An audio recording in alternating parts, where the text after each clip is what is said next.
nesses pressupostos. Evidências emergem em los laboratórios trayendo cuestiones. En la microfísica, con Bohr, la cuestión de la contradicción lógica. En la termodinámica, con Boltzmann, la cuestión del desorden. En la física cuántica, con Heisenberg,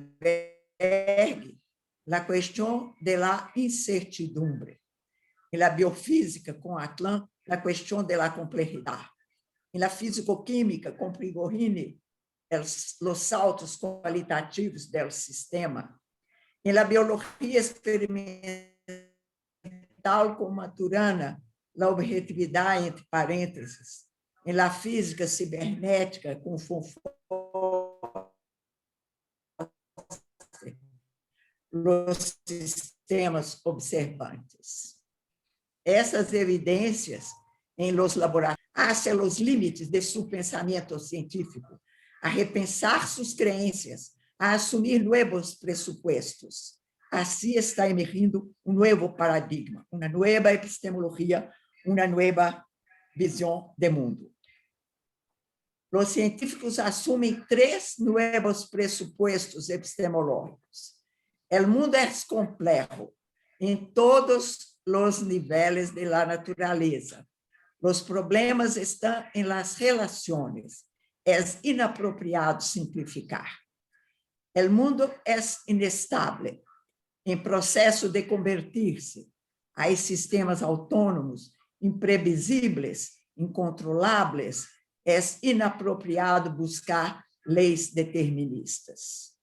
A objetividade é impossível. A intersubjetividade é a condição do conhecimento. É inapropriado tratar de evitar a subjetividade. Eu distingo 3 novos pressupostos que são sistêmicos. A complexidade, contextualização, causalidade recursiva, a inestabilidade, indeterminação, imprevisibilidade, irreversibilidade, incontrolabilidade. E a intersubjetividade, a objetividade entre parênteses, admitindo-se a pluriversa. Por isso, propongo considerar o pensamento sistêmico como o novo paradigma da ciência. Acá está o quadro de referência para o cambio de paradigma da ciência, onde se vê o cambio de los pressupostos adoptados por o científico tradicional e os novos pressupostos adotados por los científicos sistêmicos novo-paradigmáticos. 3 novos pressupostos. Se pressuposto epistemológico é equivalente de paradigma, cada pressuposto seria um paradigma. Paradigma da complexidade, de Atlan, Morin, paradigma de ordem, desde a fluctuação de Prigogine, paradigma do construtivismo, de von Foster. Pero prefiro superar a disjunção e hablo de novo paradigma, não novos paradigmas.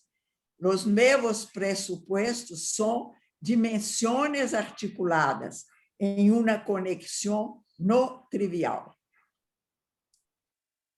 Parafraseando von Foster, eu digo que entre as 3 dimensões do novo paradigma, os pressupostos da complexidade, inestabilidade e intersubjetividade, se estabelece uma conexão não trivial, ou seja, uma relação triádica cerrada, em la que se necessita as 3 dimensões para atender cada uma das 3. Então, uma representação dessa conexão não trivial, com a relação recursiva entre os 3 novos pressupostos. Novo paradigmático, por quê?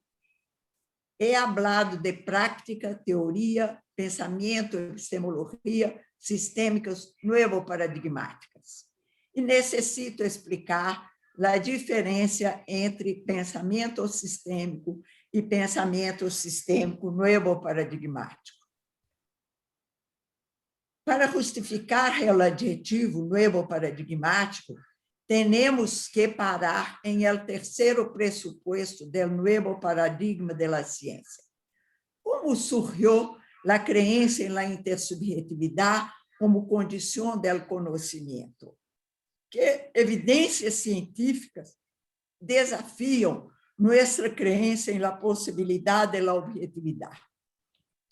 Muitos experimentos de laboratório, alguns que se describem em el livro, sombras de colores, cirurgia em el ojo de la salamandra, vivência de pós-imagem, mostram nossa impossibilidade de falar objetivamente do mundo.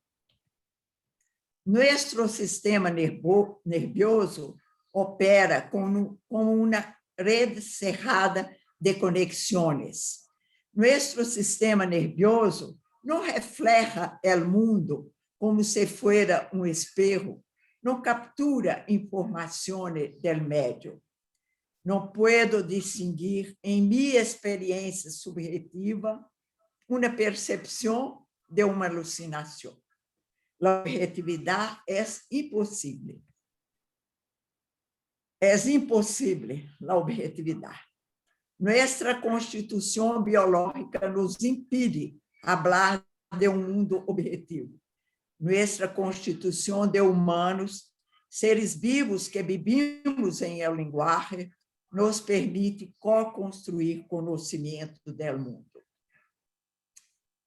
A interação instrutiva também é impossível. Cada um reacciona segundo as possibilidades contenidas em sua estrutura. Em sua estrutura biológica, a estrutura de seres vivos, e em sua estrutura relacional, constituída por las adquisições que a história de interações com o meio proporcionou. Por exemplo, o domínio de outro idioma, capacidade para conduzir um coche, supostos, crenças, paradigmas. Essas adquisições, possibilidades, permitem algumas, e não outras, interações com o meio.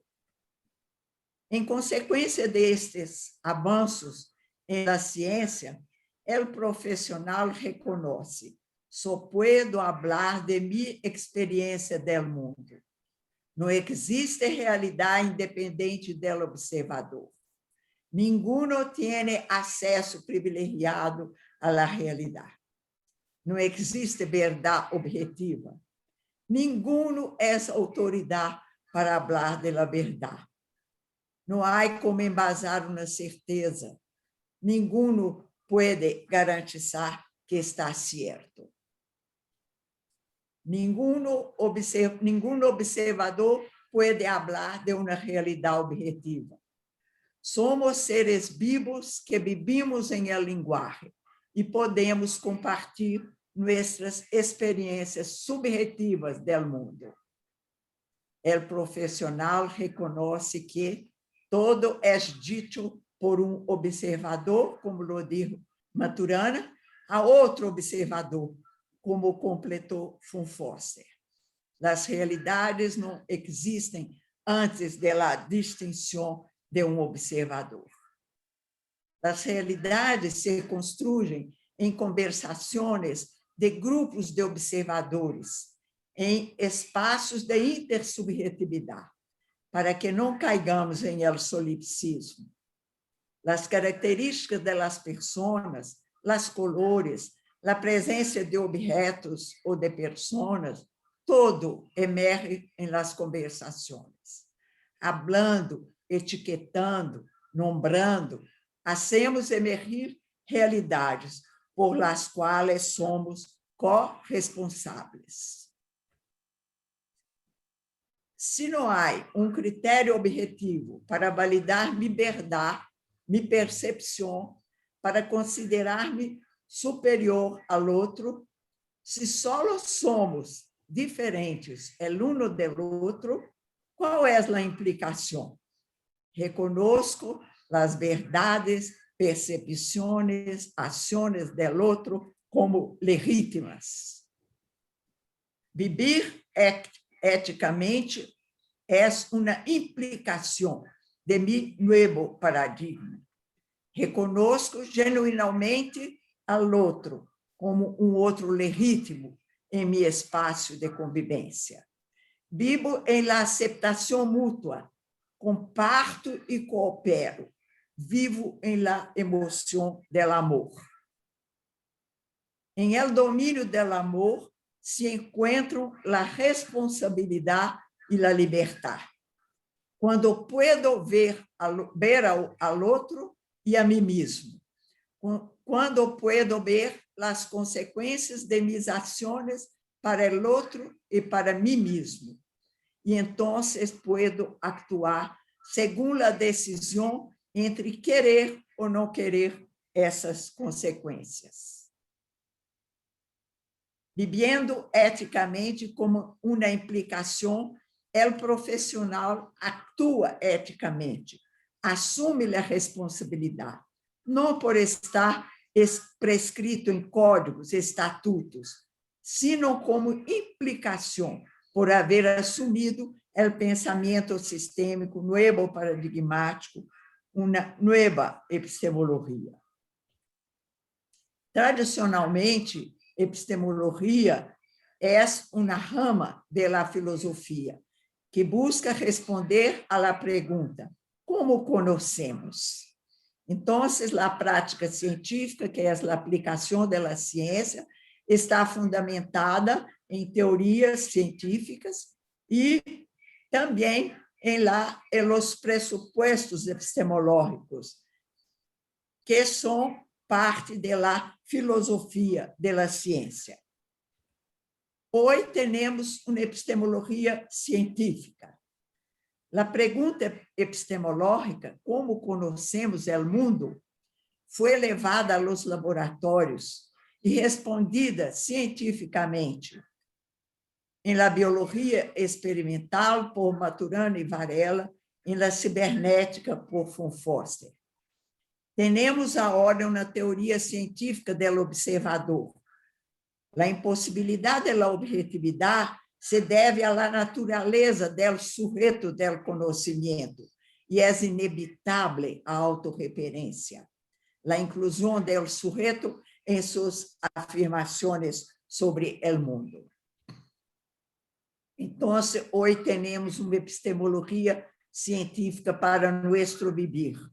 Em la ciência tradicional, a epistemologia filosófica ou filosofia da ciência, epistemologia para a ciência, para actuar cientificamente. E hoje, na ciência contemporânea emergente, temos uma epistemologia científica, uma ciência da ciência, uma epistemologia para a vida, para viver e atuar em el mundo. Contemporaneamente, temos, então, prática, teoria, epistemologia científicas, interconectadas. Os novos pressupostos são dimensões da epistemologia do científico. A complexidade e a inestabilidade, primeira e segunda dimensões do pensamento sistêmico, são pressupostos do científico e não características do mundo que existam antes da distinção do observador. São aspectos que o observador distingue no mundo, dimensões da visão do mundo do científico de seu novo paradigma. O científico é novo paradigmático. O científico, não a ciência, é novo paradigmático. Ele distingue a complexidade, ele vê o sistema. Ele distingue a inestabilidade. Ele vê sistemas em processo. Ele distingue sua própria relação com os sistemas que distinguem, com os outros científicos, com os que comparte sus distinciones, distingue construcción intersubjetiva. Con su nueva epistemología, el científico, el profesional nuevo paradigmático supera la creencia en la objetividad y en el realismo del universo. Se reconoce como parte de todo conhecimento de cuya construcción participa. Reconoce que hace emergir, existir el sistema que contempla. La mirada del profesional hace emergir el sistema ao que él se dirigirá. Slutsky dijo, la familia no existe, vemos la familia porque somos expertos em verla. E parafraseando Slutsky, eu digo, el sistema no existe, vemos el sistema porque somos expertos em verlo. La rede não existe, vemos la rede porque somos expertos em verla. La noção de domínio linguístico também é uma implicação do reconhecimento de que co-construímos nosso conhecimento do mundo.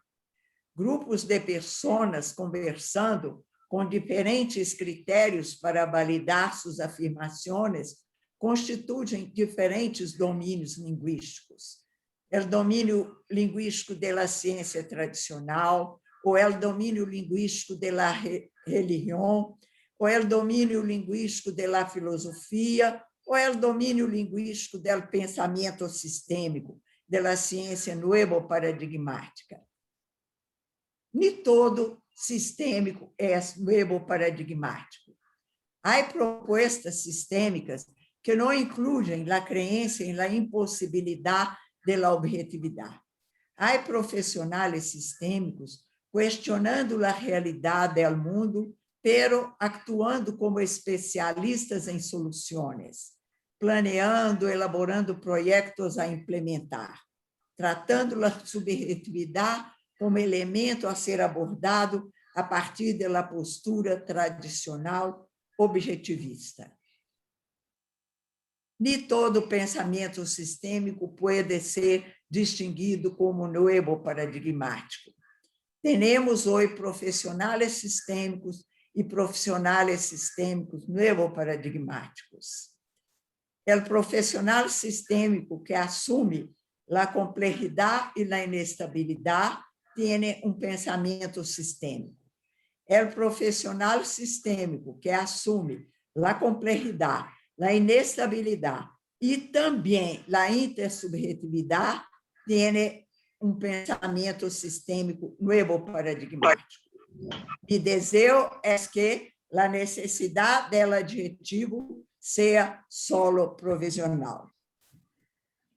O profissional novo paradigmático tem nova identidade, desde especialista em soluções, em programas a implementar, para especialista em la criação de contextos de conversação, de autonomia, de colaboração, de co-construção de soluções.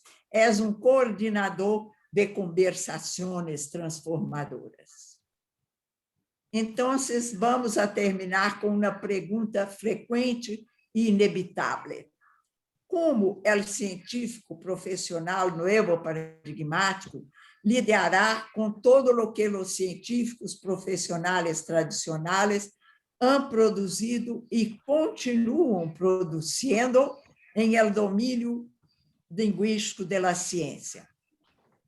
Veo uma articulação possível. Havendo ido mais allá do paradigma tradicional, poderei rescatar teorias e técnicas desenvolvidas em la ciência tradicional. E acá represento essa possibilidade de resgatar as teorias e as técnicas da ciência tradicional. Pero uma transformação ha ocorrido em mim. Não poderei resgatar a epistemologia tradicional, porque a nova epistemologia sistêmica, nova paradigmática, essa hora parte de minha estrutura relacional. Também el uso que haré de las teorias e técnicas já não será el mismo, porque todo existe em base a mis distinções, todo existe em relação comigo, e eu já não sou a mesma. E agora, só uma palavra final. Nada de lo que los acabo de decir es verdade.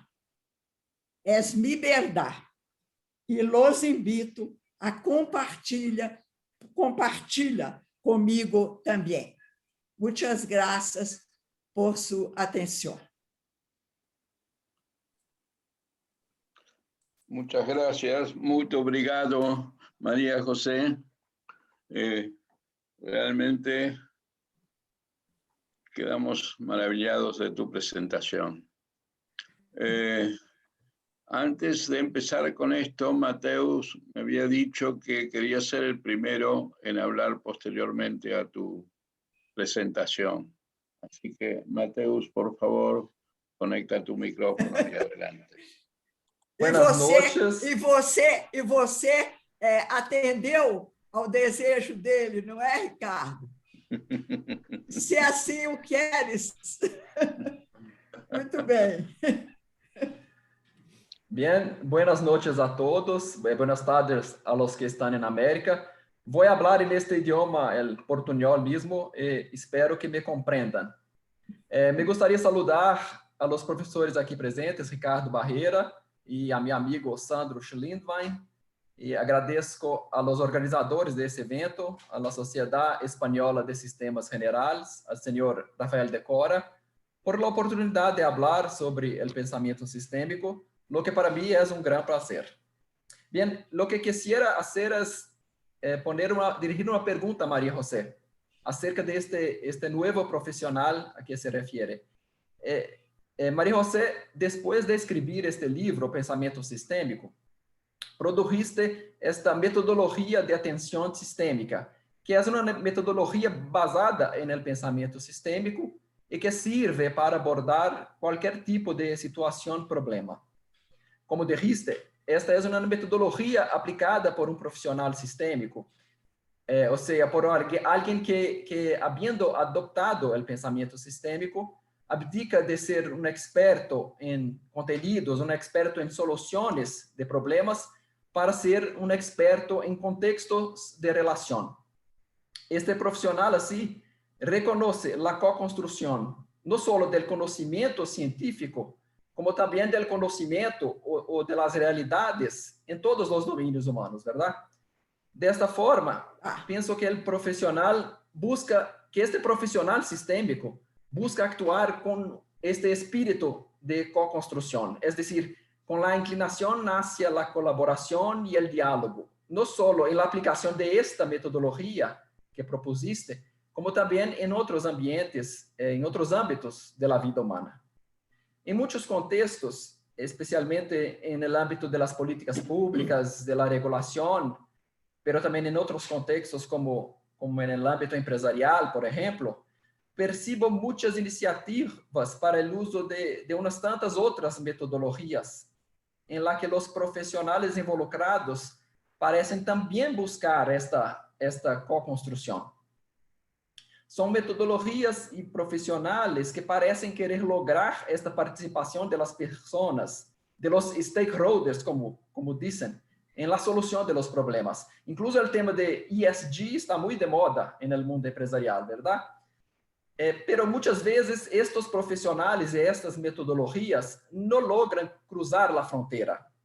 El profesional que intenta aplicar estas metodologías, por mucho que utilice las técnicas más modernas, ya sea la investigación etnográfica, diferentes tipos de mapeo de sistemas, mapeo de problemas, por mucho que escuche a la gente, que hable con todos los involucrados, todos los stakeholders, muchas veces este profesional sigue siendo el profesional experto en resolver el problema. O sea, el profesional sigue diagnosticando el problema y proponiendo una solución diseñada por él mismo para el problema de las otras personas.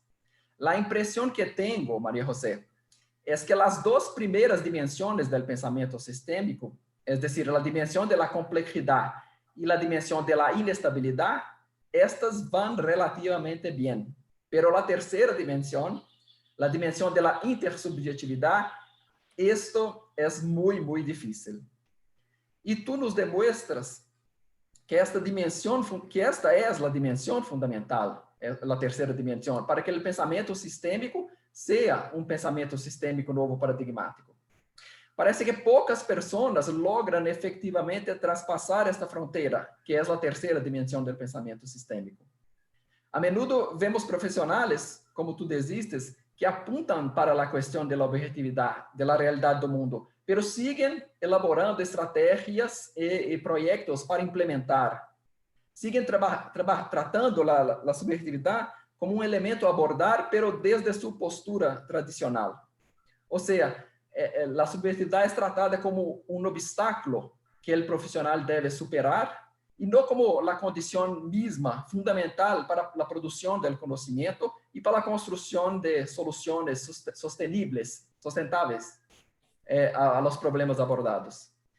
La pregunta que propongo es la siguiente: ¿qué impide que este genuino y radical espíritu de co-construcción llegue a las prácticas de los profesionales? En verdad, he planteado 4 hipótesis aquí que gostaria de compartir contigo. La primera hipótesis tiene que ver con la cuestión de la inseguridad del profesional. O sea, lo profesional no más tendría el control de los resultados y se sentiría en una posición de inseguridad. Esta sería la primera hipótesis. La segunda hipótesis sería las contingencias de las instituciones a las que pertenece el profesional. O sea, el profesional tiene la visión sistémica, pero no encuentra en el espacio de la institución al cual está vinculado espacio para desarrollar esta visión nueva paradigmática. La tercera hipótesis sería, estaría este profesional tratando de llegar a este punto de esta co-construcción a través de las metodologías y las técnicas, pero sin pasar por el pensamiento sistémico en sí mismo, lo que sería fundamental. Y la cuarta hipótesis que pregunto es: ¿sería el pensamiento sistémico algo para solo unos pocos mismo, María José?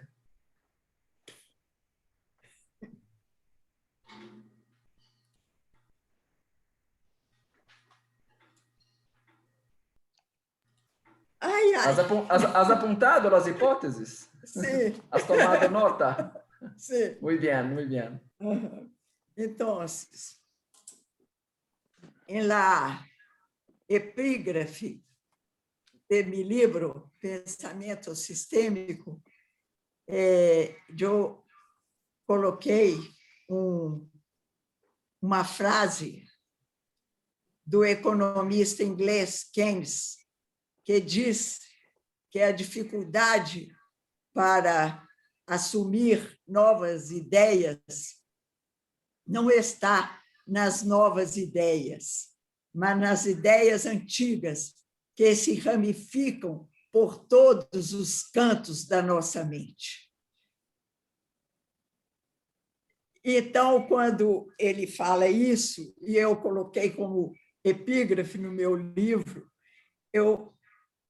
é porque eu acredito que nenhuma mudança vai acontecer sem passarmos pela epistemologia, pelas nossas crenças, pelas nossas premissas. Acredito que todos os nossos comportamentos estão embasados nas nossas crenças. Sempre que possível, nos comportaremos de forma coerente com aquilo em que acreditamos. É verdade que, muitas vezes, as circunstâncias não nos permitem atuar de acordo com nossas crenças, mas a nossa tendência seria sempre atuar de acordo com aquilo em que acreditamos, né? Então, uma mudança na prática, uma mudança nas metodologias, nas técnicas, só vai ser possível quando o profissional ultrapassar as crenças tradicionais que estão arraigadas na sua forma de ver o mundo, né? Então, por isso, eu acho realmente que é preciso a gente entender como é que nós pensamos, como nós fomos treinados a pensar, né, de uma forma tradicional. O Maturana fala que a nossa organização social está embasada na ciência. A nossa forma de viver socialmente está embasada na ciência. E a ciência, por sua vez, vem se desenvolvendo há séculos com um paradigma, com um pensamento, com premissas tradicionais sobre como se deve atuar para desenvolver e construir o conhecimento científico. E isso, eu falei, isso teve sucesso, né? Essa forma de trabalhar tradicional, de pesquisar, de conduzir intervenções nos sistemas, tem tido sucesso. Porém, agora, os próprios desenvolvimentos da ciência estão levando os cientistas a rever os seus pressupostos, a repensar. Quando o Prigogine, por exemplo, encontra lá no laboratório resultados que vão contra as premissas que ele próprio adotava, né? E os outros cientistas, que eu citei ali uma lista de outros cientistas de diversas áreas, das ciências físicas, das ciências biológicas, né? Então, eles próprios ficaram impactados. E agora, como é que nós vamos fazer? Né? Como é que nós vamos lidar com isso? Muitos deles mudaram suas premissas e mudaram sua forma de atuar. Porém, a maioria, a gente sabe que hoje ainda somos muito poucos os que estamos pensando cientificamente, né? O von Glasersfeld, que é também um ciberneticista austríaco, um construtivista, ele escreveu em 1991, ainda somos muito poucos os que já nos dedicamos a refletir sobre a transformação radical que está acontecendo na ciência, no domínio linguístico da ciência, a partir, disse o Glasersfeld, dos trabalhos do von Foster, né? Somos muito poucos ainda. E eu acrescentaria a partir também dos trabalhos do Maturana. Então, a nossa organização social é embasada nisso. E, muitas vezes, eu concordo que você tenha levantado essas hipóteses, a hipótese sobre a insegurança do profissional, eu acho que faz sentido, né?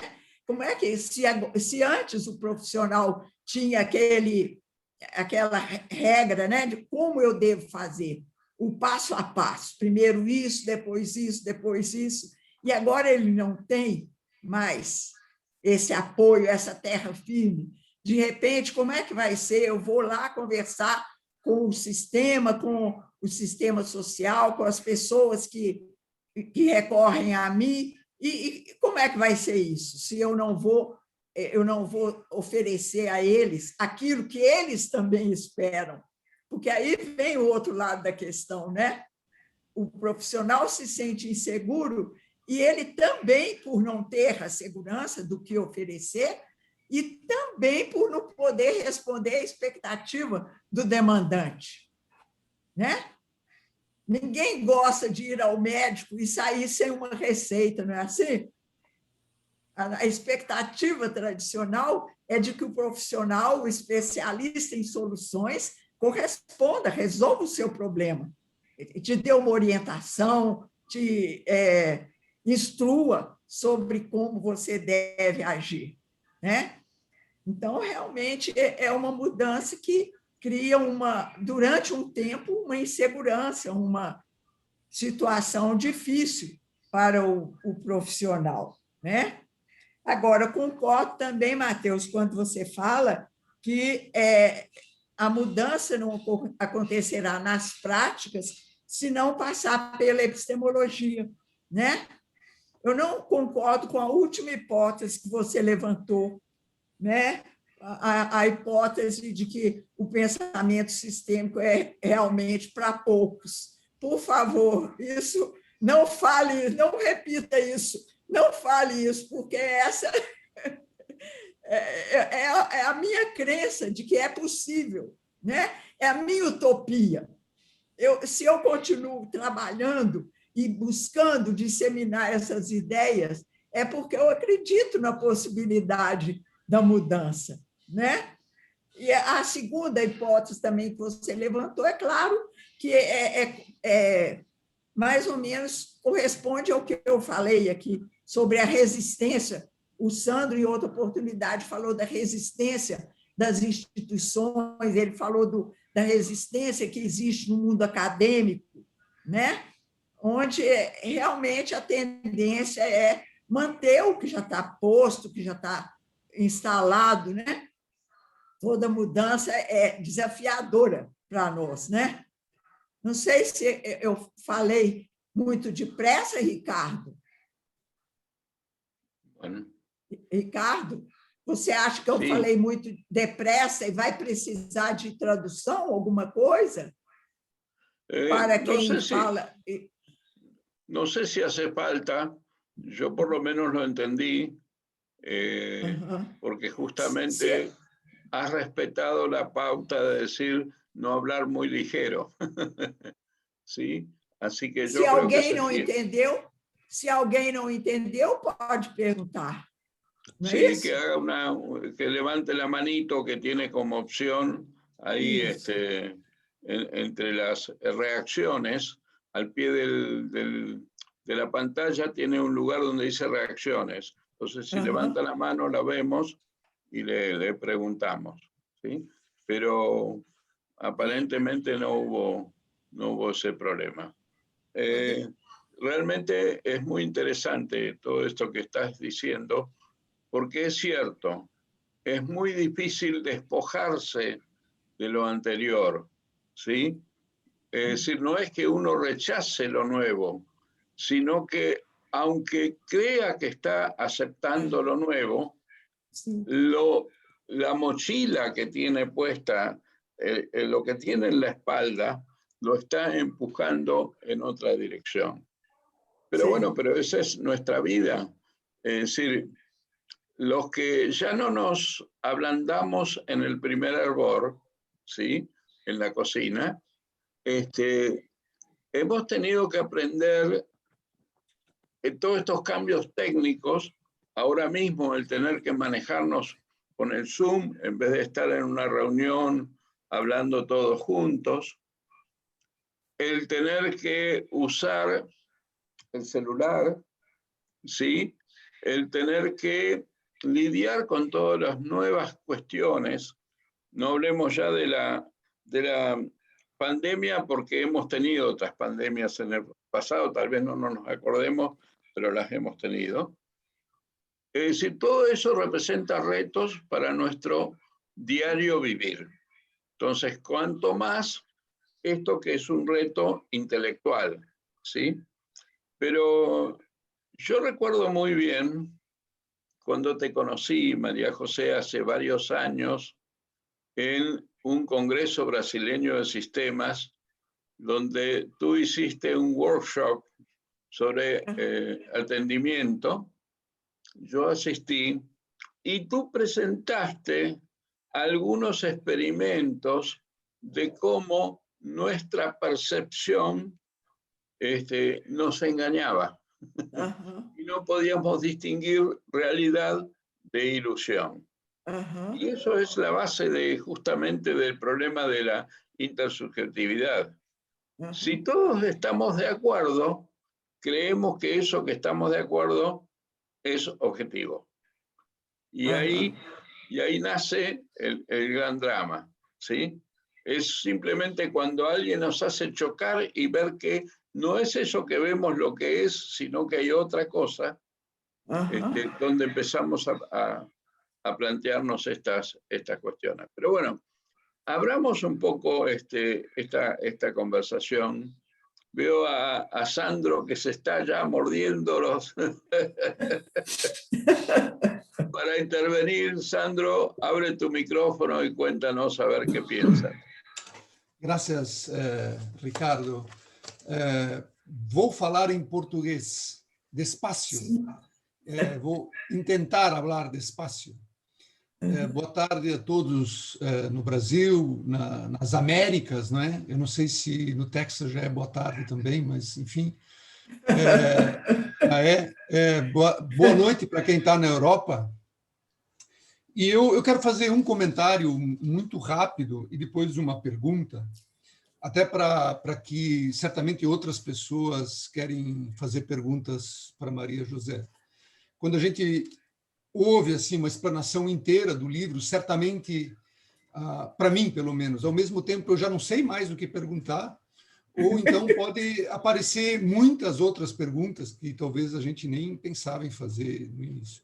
Mas o primeiro comentário, e pensando no que o meu amigo Mateus falou, e que tu respondeste, Maria José, tem a ver também com a expectativa do demandante.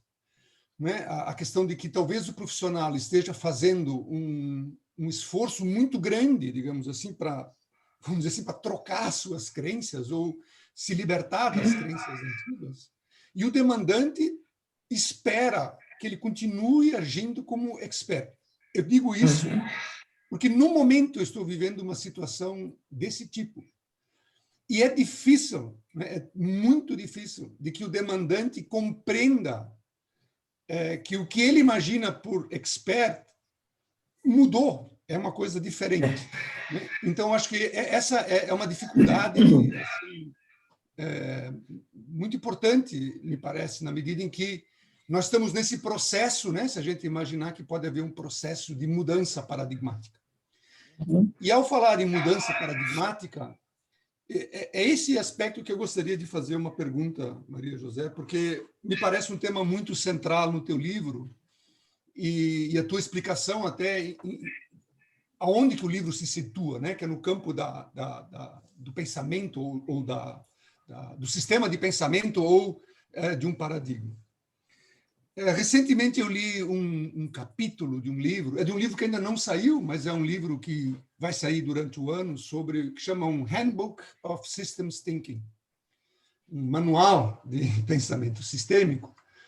E nesse capítulo inicial, os autores falam das ondas do pensamento sistêmico. Eles distinguiram ondas de pensamento sistêmico, e nós estaríamos agora, talvez, na iminência de uma quarta onda.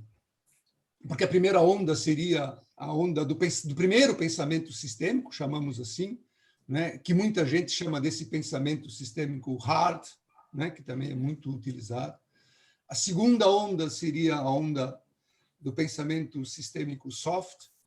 A terceira onda seria, para simplificar um pouco, né, seria a onda do pensamento sistêmico crítico.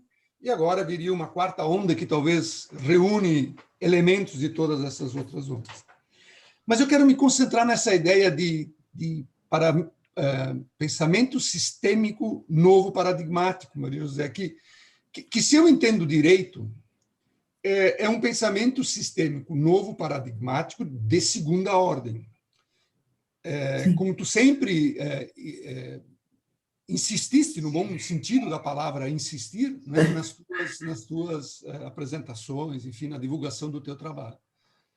Então, a pergunta é, se existe um pensamento sistêmico novo paradigmático de segunda ordem, então eu posso admitir que existe um pensamento sistêmico paradigmático de primeira ordem.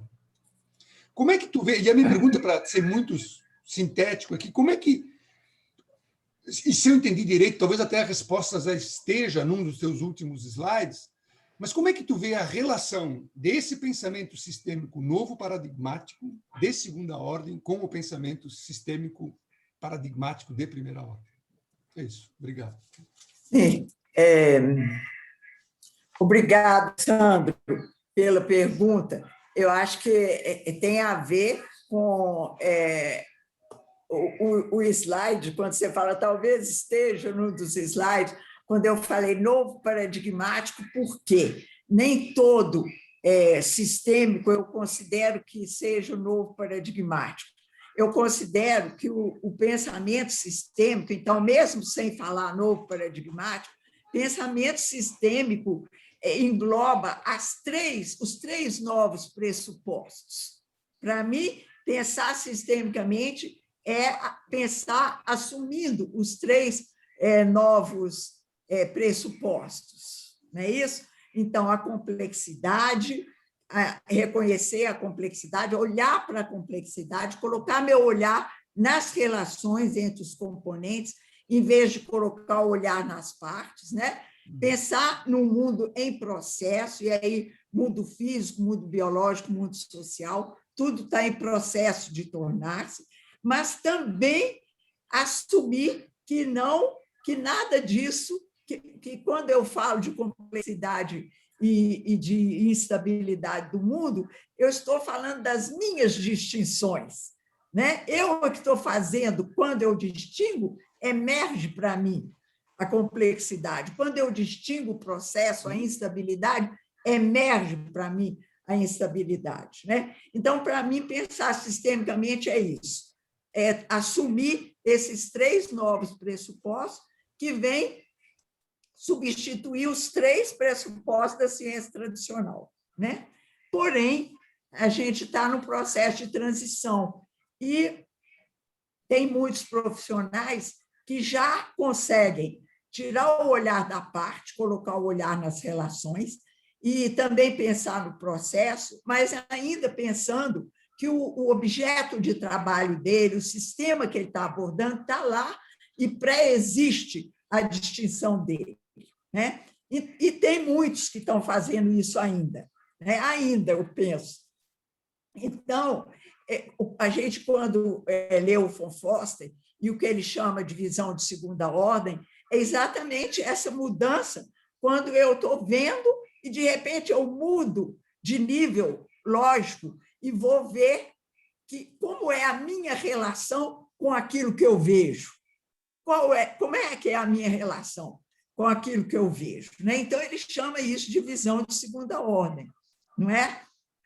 Então, eu penso que o novo paradigmático, eu poderia também falar um pensamento sistêmico de segunda ordem, é do pensador, do profissional, que já foi capaz de fazer essa reflexão e assumir realmente que ele não está falando de uma complexidade que está lá, de uma instabilidade que está lá no mundo, mas que ele está falando de alguma coisa que emerge para ele a partir das suas distinções e que emerge também, está emergindo também para outros, e que, compartilhando essas experiências, né, essas distinções que cada um está fazendo, cria-se ali um espaço de conversação, um espaço intersubjetivo, em que aí vamos construir aquilo que nós vamos tomar como real, entre aspas, sabendo que outros podem estar construindo outras realidades, né? Então, eu acho realmente, e por isso que eu coloquei lá na lâmina, eu coloquei assim, espero que essa adjetivação, que é uma contradição lógica, porque se eu falo assim, o pensamento sistêmico é o novo paradigma, se eu estou falando pensamento sistêmico novo paradigmático, é uma redundância. Então, eu não deveria adjetivar, mas eu estou adjetivando devido a essa existência simultânea ainda de profissionais sistêmicos que ainda são de primeira ordem, são sistêmicos, são aspectos da visão sistêmica, porém ainda não fizeram esse movimento de assumir essa terceira dimensão do pensamento sistêmico, né? Então, eu distingo profissionais sistêmicos ou pensadores sistêmicos de primeira ordem e os de segunda ordem, que eu chamo de novo paradigmáticos, né? Esses novo paradigmáticos, eles vão assumir que só existe construção do conhecimento, que a única possibilidade é que nós estamos construindo conhecimento do mundo, não é? Então, a gente poderia falar que ali está a dimensão construtivista. E como que se constrói isso? Na linguagem, conversando, né? E aí está a dimensão chamada de construcionista social. Então, para mim, essa terceira dimensão corresponde ao que alguns estão considerando como uma outra vertente, uma outra novidade, que seria um pensamento construcionista, construtivista ou construcionista social. Para mim, é uma parte inerente do pensamento sistêmico hoje, né? Inclusive, eu publiquei um artigo em 1900, está até publicado numa revista inglesa, onde eu falo contextualizando o construtivismo e o construcionismo social no quadro da ciência contemporânea, né? Então, a gente pode pensar assim, bom, e esse povo aí que continua fazendo ciência tradicional, né? Será que eles vão mudar muito o jeito de fazer? Talvez possam nem mudar tanto, mas eles vão fazer consciente de que aquilo que eles estão oferecendo para a população, para o mundo científico, não são verdades. São construções que eles estão fazendo juntos, conversando, não é? Então, estão falando aí é uma palavra que a gente precisa prestar atenção. Será que eles estão descobrindo coisas?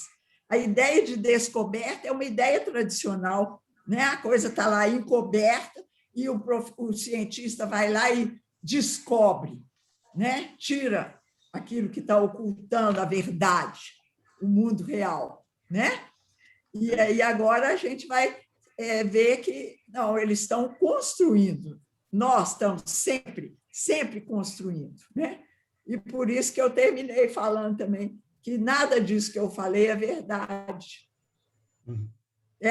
Felizmente, é a nossa verdade aqui, né? Para muitos de nós. Que bom! E a gente fica torcendo para que esse grupo de pessoas que estão admitindo, assumindo isso como verdade, entre aspas, aumente cada vez mais esse grupo, né? Porque abre possibilidades para um viver, para um estar e agir no mundo mais humano, né? Mais de acordo com a nossa natureza humana original, de seres colaboradores. Tá bom? Obrigada, Sandro. Muito obrigado a María José y a Sandro por la pregunta que has hecho. A ver, mirando esto desde otro lugar, porque en una de tus filminas, cuando hiciste la presentación recién, hablabas de la epistemología desde la filosofía y la epistemología de la ciencia, ¿sí? Bien. En realidad, gran parte de esto y que se enlaza con lo que acaban de hablar respecto a este problema de la intersubjetividad, o mejor dicho, de la imposibilidad de ser objetivos, se arrastra desde el principio de la filosofía. ¿Sí? ¿Sí? O sea, las primeras preguntas de la filosofía, cuando se preguntaron sobre la realidad, se plantearon, por supuesto, en griego y en otra cultura y en otro contexto, pero se plantearon las mismas interrogantes. Y si uno mira la historia del pensamiento, no solo científico, sino científico y filosófico, esta pregunta se repite y se repite y se repite, y lo que se continúa haciendo es tratando de mejorar las respuestas, pero siempre yendo desde el extremo de que la realidad es externa a nosotros, pero es única, o que la realidad es solo una construcción de nosotros. Yo recuerdo un pensador sistémico al que con Sandro hemos escuchado más de una vez, que es un americano bastante curioso por estas cuestiones, ¿sí? Y que un día dijo, el problema es que seguramente, sea que la realidad exista y es independiente de nosotros, o que sea construida, lo que tenemos de la realidad es una descripción. Siempre hay, la realidad tiene que tener una descripción de ella. Y lo que dicen algunos, que esa descripción tiene que haber sido hecha por un observador. Por eso, como tú señalas en el libro, tenemos una teoría del observador. Sí. Y entonces tenemos un triángulo: la realidad, la descripción y el observador. El constructivista radical dice que solo existe este par descripción-observador. No existe la realidad. El objetivista dice que está la realidad y la descripción. Anula al observador. ¿Sí? Es decir, pero siempre estamos dentro de ese triángulo. ¿Sí? Si entendemos eso, las diferencias no son tan brutales, se empiezan a acercar. En lo personal, yo no sé si hay o no una realidad independiente. ¿Sí? No lo sé. Sí. Me cabe la duda. No la puedo negar, pero tampoco la puedo afirmar. Lo que sí sé es que cuento con descripciones y cuento con observadores que hicieron esas descripciones. Y mirando cómo la describió y cómo es ese observador, saco mis propias conclusiones. A veces las comparto y a veces no. Pero creo que siempre el nudo, y por eso viene esta dificultad de aceptar el nuevo paradigma o no aceptarlo, viene justamente de dónde colocamos la R de la realidad. ¿Sí? Si integramos el triángulo o nos quedamos con uno solo de los lados del triángulo. ¿Sí? No sé si eso abre otro tipo de discusión para la cual, bueno. Muito obrigada, Ricardo. Essa pergunta é muito importante e me dá a oportunidade de clarear alguma coisa que pode não ter ficado clara na minha exposição, né? A questão é que não é que para a gente discutir se a realidade existe ou não existe. Não é essa a questão. A questão é a nossa impossibilidade, baseada na nossa biologia, na nossa estrutura biológica, de falar da realidade, né? Quando o Maturana diz tudo é... Opa, eu encostei aqui sem querer, e vamos ver como é que eu volto aqui. Sim.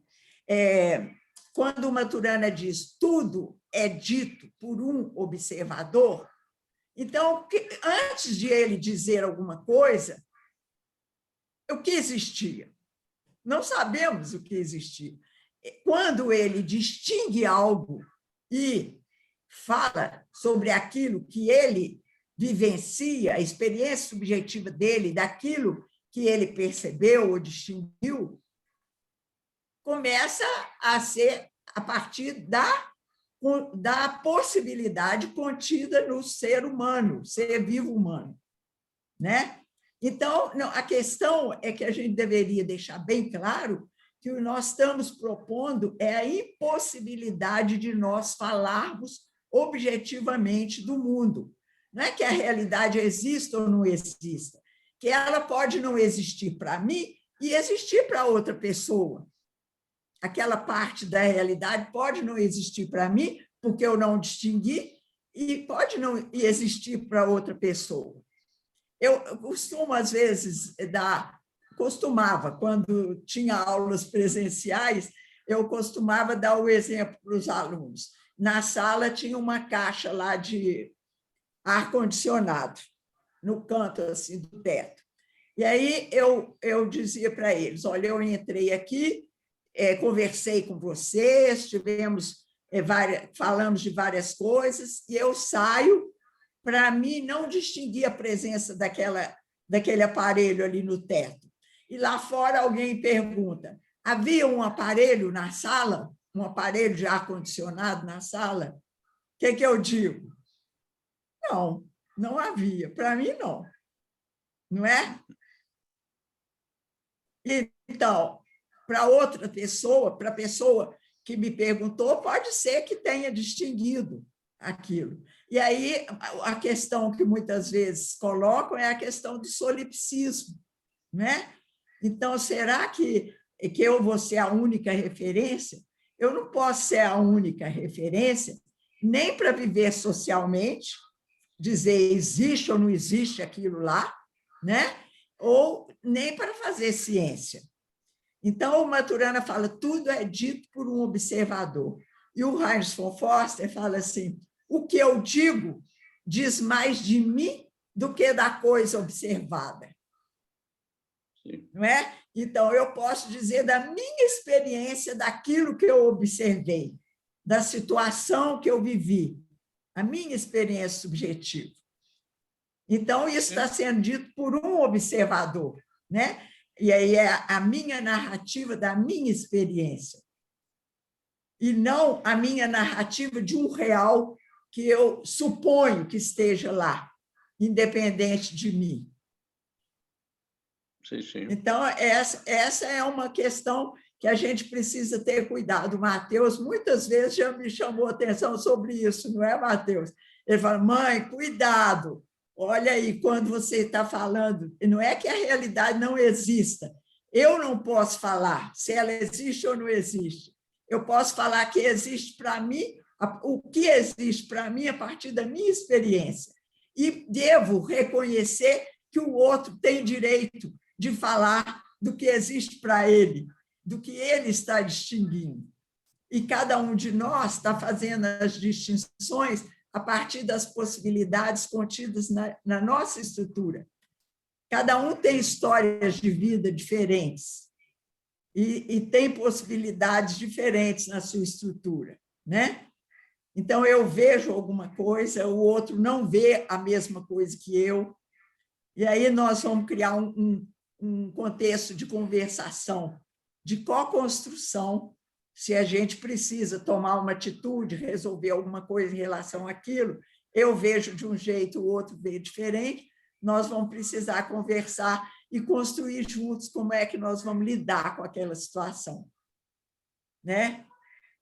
Sabendo que ela não é real, ela não pré-existe as minhas distinções e as distinções do outro. Sim, sim. Você acha que ajudou?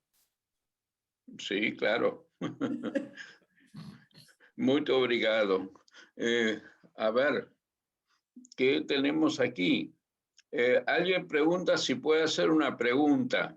Sí, claro que puede hacer una pregunta. Si es posible, la pone en el chat para que la identifiquemos, pero desde ya le decimos a Elin Renault, por favor, haga la pregunta. Ricardo, a Cristina havia solicitado antes que gostaria de falar. Ah, no la había visto. Bueno, entonces hagamos lo siguiente. Una pregunta de Cristina y luego esta otra de Elin Renault. Isto. Cristina, habilita tu micrófono, por favor. Ok. Então, eu só queria retomar esse tema que vocês começaram a falar sobre a diferença entre o que seria um pensamento sistêmico tradicional e o pensamento sistêmico paradigmático.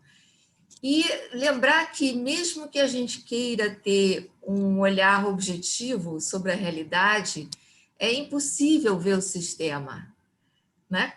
Ou seja, quais são as fronteiras de um sistema? Né? Então, as fronteiras de um sistema, elas são sempre distinções que nós fazemos.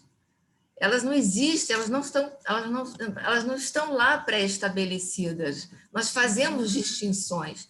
E mesmo que façamos as distinções mais redondas e mais que consiga abarcar o máximo possível de de inter-relações, interdependências dentro dessa visão complexa, como o Bateson fala, o máximo que a gente vai conseguir ver são arcos desse sistema. Né? Então, isso já traz, por si só, uma limitação enorme em qualquer tentativa de descrever objetivamente um sistema. É impossível. Daí que, epistemologicamente falando, realmente a única possibilidade para lidar com essa realidade, vamos colocar assim entre aspas, é partir do princípio que o que nós fazemos são distinções e que o outro fará outras distinções e que, de repente, nesse conjunto de distinções diferentes, nós possamos co-construir um mundo em que a gente possa se orientar naquele momento. É isso. Obrigada, Cristina.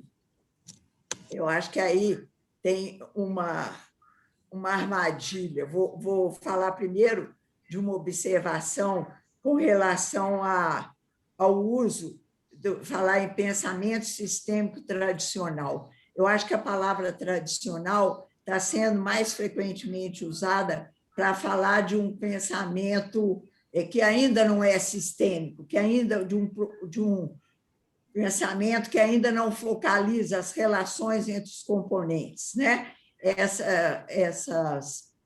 Essa proposta de colocar o olhar nas relações, ela existia antes do Bertalanffy e antes do Wiener, mas ganhou visibilidade com o Bertalanffy, com a teoria geral dos sistemas, e com a cibernética do Wiener.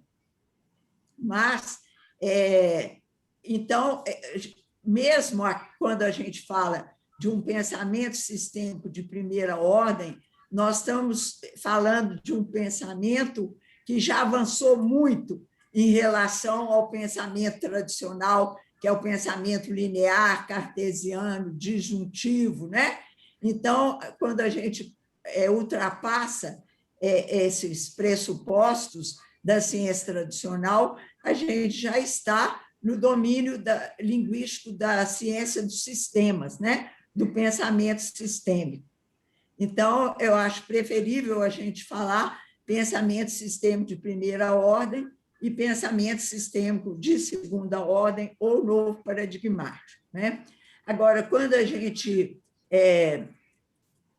fala que nós nunca vamos conseguir abarcar a complexidade, nós estamos, parece que, preservando a existência da realidade lá no mundo, independente das nossas distinções, né? Quando a gente usa aquele exemplo do elefante e dos cegos que foram levados para conhecer o elefante, né? E um deles falou assim, o elefante é um espanador, o outro falou, não, o elefante é um tronco de uma árvore.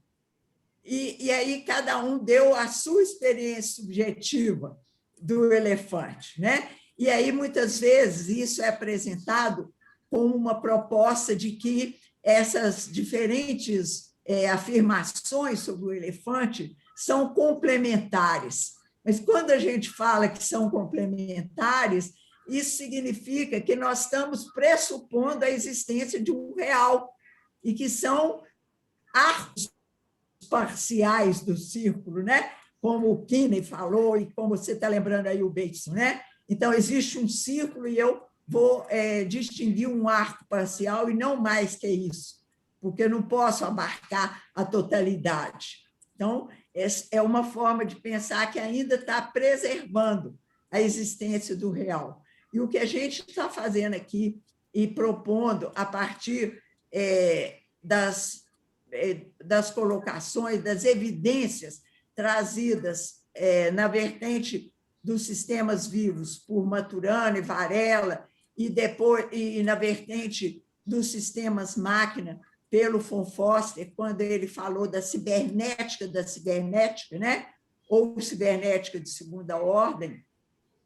Então, isso é muito mais radical do que admitir que eu não tenho como abarcar uma realidade que eu acredito que exista, né? Agora nós estamos propondo pensar que são as minhas distinções que trazem para mim o que vai ser real para mim, né? É a minha experiência do mundo. E ela quando eu faço uma narrativa, eu faço uma narrativa, não uma versão do real, mas uma narrativa da minha experiência subjetiva. A impossibilidade da objetividade, ela não depende da complexidade do objeto. Ela depende, sim, da complexidade nossa, como sujeitos do conhecimento, como observadores, seres vivos, humanos que vivemos na linguagem. É o nosso sistema nervoso, é a forma como ele funciona que me impede de falar objetivamente do mundo. Não é a complexidade do mundo que me impede de conhecê-la totalmente.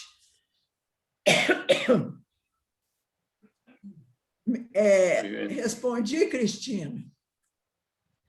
Não, sim, eu estou totalmente de acordo com o que você fala. Sim, tá bom. Eu apenas estava lembrando que, quando se acreditava nessa possibilidade, Sim. ainda assim era impossível, entendeu? Era Sim, mesmo, sim. entendeu? Sim. Tá bom, entendi. Bien. Muito Ainda, obrigado. espera aí, só complementar uma frase para a Cristina. Ainda que você acredite que o mundo existe, independente de você, aí a complexidade que a gente costuma distinguir no mundo nos impede de abordar o sistema na sua totalidade, né? Não é isso, Cristina? É isso. Então, tá bom. Obrigada. Bien.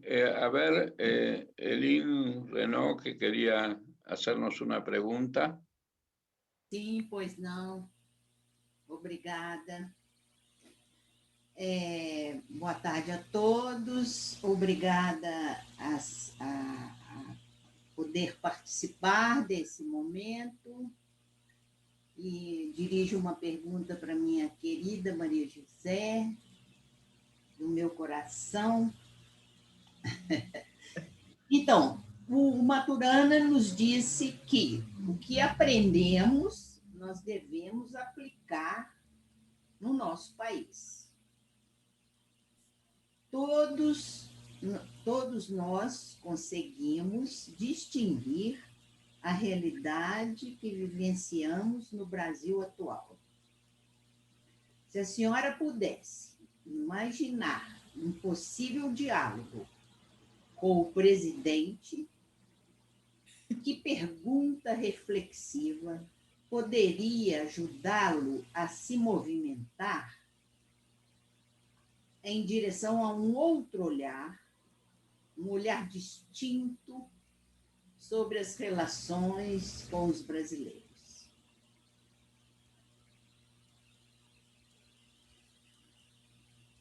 Sim, Eline, obrigada pela pergunta. Eu acho que nessa situação aí, nós temos que pensar como é que se constituiria um espaço de conversação com a pessoa aí que você...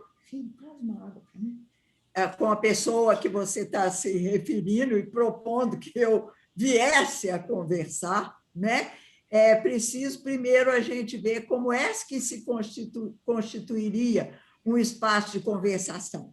Como é que se constituiria um sistema conversacional, né? Nós distinguimos sistemas humanos como sistemas em que eu distingo pessoas conversando sobre algo, né? Como é que isso pode se instalar e vir a ocorrer? É claro que a gente trabalha com essa abordagem sistêmica, consistente com o pensamento sistêmico novo paradigmático, com a nossa metodologia, e tudo começa com a distinção de uma situação problema por alguém que começa a conversar sobre aquela situação, problema, né? É assim que a gente distingue que começa a emergir um sistema linguístico determinado por uma situação, problema, né?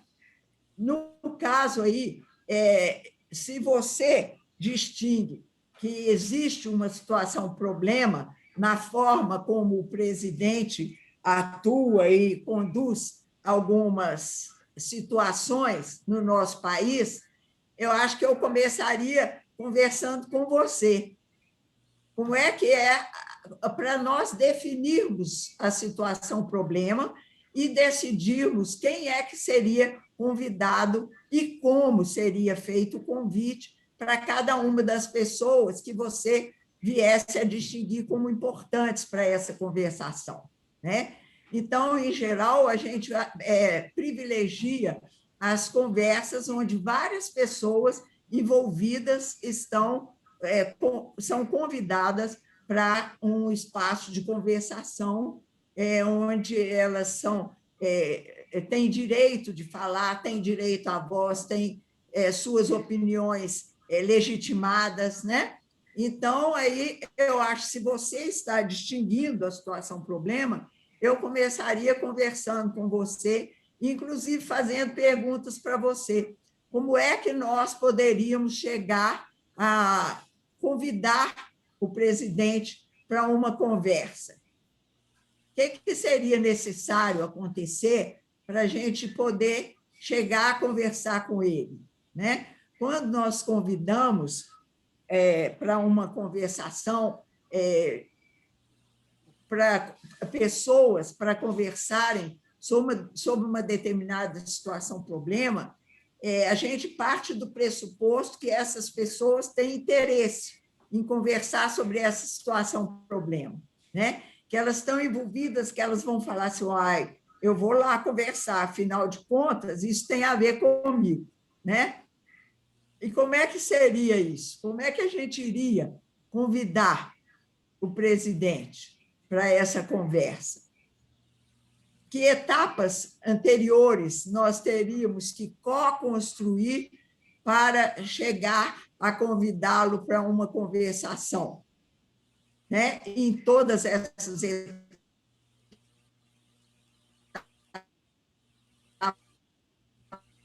anteriores, é claro, nós vamos encontrar todas as pessoas com posições, né? Que elas acreditam que são as posições certas, as posições verdadeiras, né?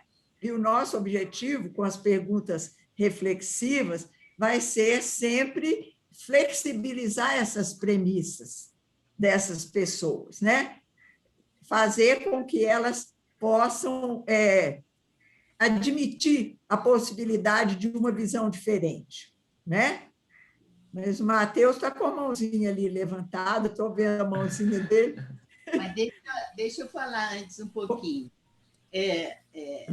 Você acaba de ilustrar a metodologia novo-paradigmática, né? Que era uma intenção minha também para, né, me dirigindo para um problema real. Eu realmente não sei como convidá-lo, né? Mas eu entendo o passo a passo para podermos chegar a isso. O que seria ideal para todos nós, mas do ponto de vista de que sabemos que ele tem uma distinção de realidade bem, né, de acordo com as crenças dele, a ideologia, a formação familiar, social, militar, imaginando que esse passo a passo da metodologia novo-paradigmática fosse sendo cumprido, que perguntinha você acha que, na hipótese, né, de que já estamos reunidos, já avançamos no passo a passo da metodologia, que perguntinha uma pessoa, né, que a gente sabe que tem dificuldade uma dificuldade de se flexibilizar, que perguntinha básicas poderia atingi-lo? Ai, que delícia que seria, né? O senhor presidente, como é que o senhor vê o Brasil? Que tarefas você, já que é difícil, né, o seu impeachment, dependemos de uma CPI no momento, que não sabemos se dará certo, mas que perguntinha poderia afetá-lo, né, na linguagem de Deleuze, né? Afetá-lo na sua reflexão, na sua mudança paradigmática. Nossa, estou pedindo demais, mas é o que eu quero. Eline, sabe uma coisa? Quando a gente faz uma pergunta reflexiva, a gente quer instabilizar uma determinada premissa do outro, que a gente supõe que esteja embasando uma determinada ação do outro, né? Então, a gente precisa dirigir o nosso olhar para um comportamento específico que a gente gostaria de mudar e pensar qual a premissa que possivelmente está na base desse comportamento para fazer uma pergunta reflexiva. Da forma como você está colocando, está muito amplo. Como o senhor vê, o comportamento dele pode ser descrito focalizando várias ações diferentes que ele emite em várias situações ou em vários contextos, ou dirigidos para determinada situação, problema, né? Então, eu acho que fazer uma pergunta assim, a gente não faz a pergunta reflexiva ela tem que ser construída na relação, na conversação, e não preparada previamente para poder chegar e fazer para a pessoa, né? Essa também às vezes costuma ser difícil para as pessoas, porque elas acham que elas têm que ir conversar já com as perguntas preparadas. E a pergunta reflexiva é construída pelo profissional sistêmico à medida que a conversação evolui. Tá certo? Gostaria de escutar o Matheus. Quero agradecer, muito obrigada. Parabéns a todos, professor Barreira, fantástico. Mas eu queria escutar o Matheus. Eu conheci ele agora, nesse momento. Muito prazer, Matheus. E ele é muito lindo, né? Muito lindo. Obrigada, desculpe. Muito obrigado. Lamentablemente tenemos que ceñirnos a nuestro programa porque seguramente hay gente que tiene compromisos asumidos y para los que están en Europa porque ya es una hora en que empiezan a pensar en que quieren comer más que hablar. Sí, ayer, anteayer, mejor dicho, en una charla previa que teníamos, decíamos, ¿habrá suficientes preguntas para llenar una hora? En realidad nos quedan muchísimas en el tintero, pero se ha cumplido el tiempo. Sandro, si estás ahí disponible, te vamos a pasar la palabra para que hagas el cierre de esto que ha sido más que interesante. Por favor, Sandro. Muitas graças, Ricardo. Vou novamente falar em português. E certamente seria muito pretensioso de minha parte querer fazer a conclusão, né, desse lançamento do livro, como foi sugerido que eu fizesse, mas a pretensão não é minha, né? Então, mas gostaria de apontar alguns aspectos que me parecem importantes para concluir, já que nós estamos tratando de um evento para o lançamento do livro. Mas antes disso, eu quero dizer o seguinte, que eu tenho uma relação com o livro da Maria José já de muito tempo, desde a primeira edição. E vou me permitir aqui, Maria José, contar, né, que eu fui muito, eu não sei como se diz em espanhol, mas em português se diz malcriado, quando a pessoa é ousada, assim, tem uma ousadia não apropriada para fazer uma pergunta. porque quando tomei conhecimento do livro da Maria José, eu nem tinha lido o livro inteiro, lá pela página 100, já mandei um e-mail para a Maria José discordando de alguma coisa que ela tinha escrito no livro.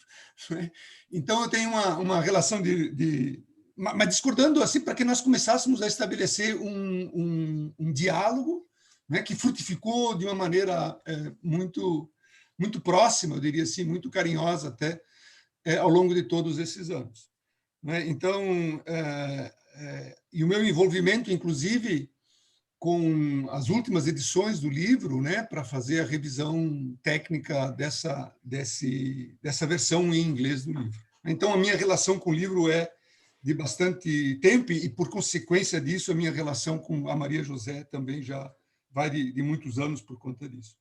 Mas eu quero destacar no livro alguns pontos que me parecem muito relevantes e que eu tratei de apontar também, eu vou fazer isso, né, no prefácio que tive a honra de escrever para a versão em inglês do livro.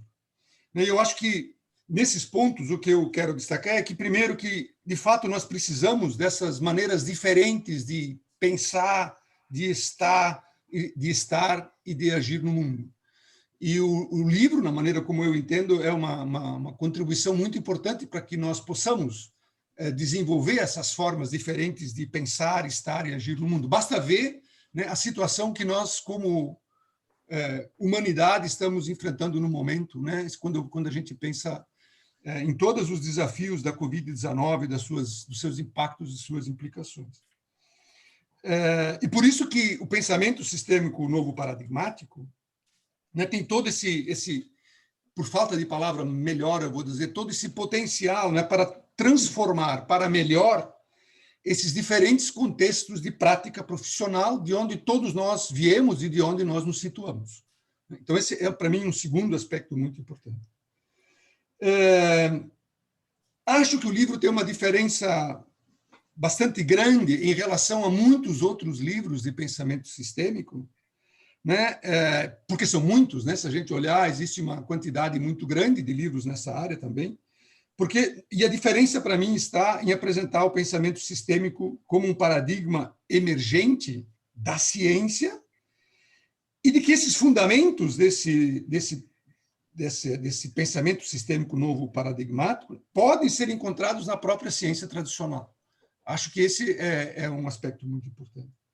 E penso, por fim, que o livro é muito bem-vindo, né? Tanto para quem busca uma introdução ao pensamento sistêmico, né? Quanto para quem se interessa por uma abordagem que eu vou chamar assim mais epistemológica do pensamento sistêmico e suas vinculações. Também acho que o livro é recomendado para aquilo que eu chamei no prefácio de quem ainda está preso, né, nas armadilhas das epistemologias tradicionais, não sistêmicas, né, e para quem quer evitar as consequências indesejadas e as falhas sistêmicas generalizadas que resultam da adoção desse pensamento científico, vamos chamar assim, tradicional. E, mais uma vez, né, eu acho que a situação que nós vivemos no momento com a pandemia do Covid-19 mostra muito bem isso. Então, para terminar, eu congratulo a Maria José pelo lançamento aqui, né, da versão em inglês do livro, e quero fazer alguns agradecimentos. Quero agradecer, em primeiro lugar, à Sociedade Espanhola de Sistemas Generales, na pessoa do seu secretário-geral, Rafael Rodrigues de Cora, não é, que assumiu, digamos assim, essa tarefa, se podemos dizer assim, para organizar esse lançamento de livro. Quero agradecer a Maria José também, evidentemente, pela apresentação que ela fez aqui ao livro e por ter confiado em mim, né, para fazer a revisão técnica. Agradeço ao meu amigo Ricardo Barreira por ter também, junto com o Rafael Rodrigues de Cora, organizado toda essa sessão de lançamento e poder trazer, né, as ideias da professora Maria José, do livro que estão no livro, para essa audiência expandida aqui nas Américas e também em parte na Europa. Agradeço ao meu amigo Matheus, né, que também foi um dos participantes importantes aqui, que tem um livro também, cuja leitura eu recomendo vivamente, e que eu tive a honra e o prazer de participar também nas discussões iniciais. E agradeço a todos os participantes, né, que ficaram até agora. Eu fiquei olhando aqui a lista dos participantes, não conheço, evidente, todo mundo, né, mas eu quero nomear aqui alguns que já acompanham, seja aqui no âmbito dos congressos brasileiros de sistemas ou em outros fóruns e congressos internacionais que acompanham o pensamento sistêmico há muito tempo, né? Já saíram, alguns deles já saíram, mas estavam presentes aqui o Bruno Gerardino, do Chile, né? Ainda está presente aqui o professor, nosso amigo Dante Pinheiro Martinelli, né? Que foi quem começou, que teve a iniciativa muito importante de começar com os congressos brasileiros de sistemas. Esteve presente também o professor Marco Schwaninger, né? Da Suíça. A Maria Otaviana, que eu imagino que é a Maria Otaviana que eu conheço, né, e que trabalhou muito perto junto com a professora Maria José, e trabalha muito perto junto com ela, o Néstor Domingues, e muitos outros, né, que eu infelizmente não conheço, ou não todos, né, e que eu não vou citar por nome aqui. Então, a todos vocês, muito obrigado. Né, foi um prazer para mim, pessoalmente, poder estar aqui nessa tarde para nós, e espero poder rever a todos muito brevemente em outras oportunidades. Muito obrigado a todos. Talvez se o Ricardo quiser dizer mais alguma coisa, ou quiser encerrar, ou para qualquer outra pessoa que quiser dizer alguma palavra de encerramento, eu acho que ainda é possível. Tá? Muito obrigado a todos. Até uma próxima oportunidade. Gracias, Sandro. Muito obrigado. Yo diría que nuestro secretario general, el Rafael Rodríguez de Cora, debería mostrarse y ayudarnos a cerrar este encuentro que uno quisiera que no se cerrara. Pero bueno, así son las cosas, en todo caso. Por favor, Rafael, adelante. Bueno, muchas gracias, Ricardo, y muchísimas gracias a todos, porque como sabéis, este es el primer evento que tenemos en la SESGE, que creo que ha sido un éxito bastante bueno, y que, por supuesto, muy agradecidos a todos, y gracias en nombre de las organizaciones convocantes, porque este tipo de eventos son los que queremos hacer y promocionar desde la SESGE hacia los miembros de la SESGE, que espero que algunos ya sois miembros de la SESGE y otros os animéis a entrar en la SESGE, porque mientras más seamos, más masa crítica tengamos y más podremos hablar de lo que es la sistémica. Yo tenía una serie de preguntas, pero no las voy a hacer porque no nos da tiempo, y se las daré a María José, a Ricardo y a Sandro en otro momento, pero tiene algo que ver con el tema del profesional sistémico y de las certificaciones que podemos hacer, porque se ha hablado mucho a nivel teórico de lo que es el profesional sistémico, y lo que me gustaría saber es cuál es la bondad para empezar a vender un profesional sistémico en las empresas y cómo se tiene que certificar un profesional sistémico. Pero, como dicen los anglosajones, that's another story, ¿eh? Así que eso daría para otro congreso. Entonces, bueno, pues muchísimas gracias otra vez. Sabéis que, y si no lo sabéis ya os lo digo y os tendremos informados, que el próximo evento es el 17 de mayo, que también está un poco promovido y promocionado por Ricardo, porque viene a través del tema de GLOSLab. Si quieres hablar 2 minutos sobre el tema, que creo que puede ser interesante en este contexto de lo que es la sistémica, pues también ahí haremos una convocatoria. El próximo evento será el 17 de mayo y espero veros a todos. Así que muchísimas gracias otra vez, y dejo a Ricardo que también termine de cerrar la reunión y hable un poquito del próximo evento que tenemos. Gracias. Bueno, sí, me toca hacer el aviso comercial. Eso es. GLOSLab es la abreviatura de un laboratorio del glosario. Hay una obra muy impresionante que muchos conocemos, y los que no conocen merecen conocerla, que es la Enciclopedia Internacional de Sistémica y Cibernética de Charles François. que está en inglés y que ya tiene un montón de años de publicada. Y bueno, Charles no está con nosotros, pero está su obra. Y previa a esa, hubo en español su diccionario de sistemas y cibernética, que fue, digamos, de donde empezó todo.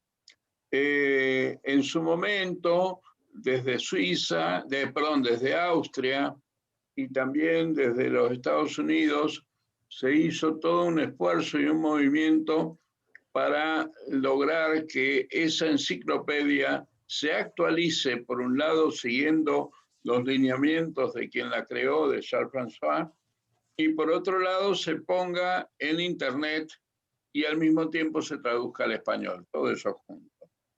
Bueno, de todos esos proyectos que están en marcha, que se ha logrado llegar a acuerdos, no solo con François, que siempre estaba dispuesto, sino también con la editorial que tenía los derechos para la publicación, etc.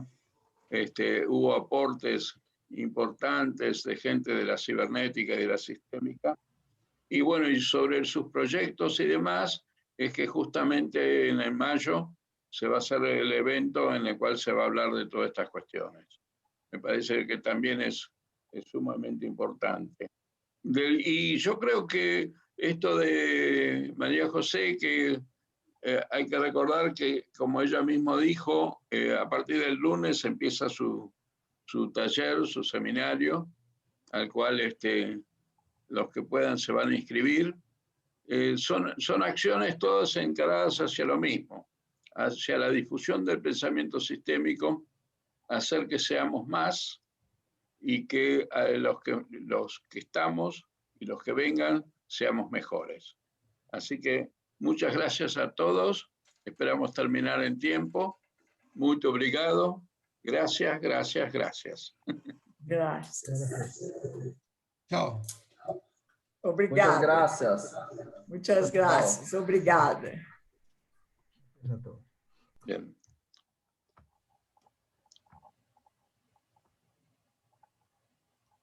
José Manuel, puedes hacer el cierre.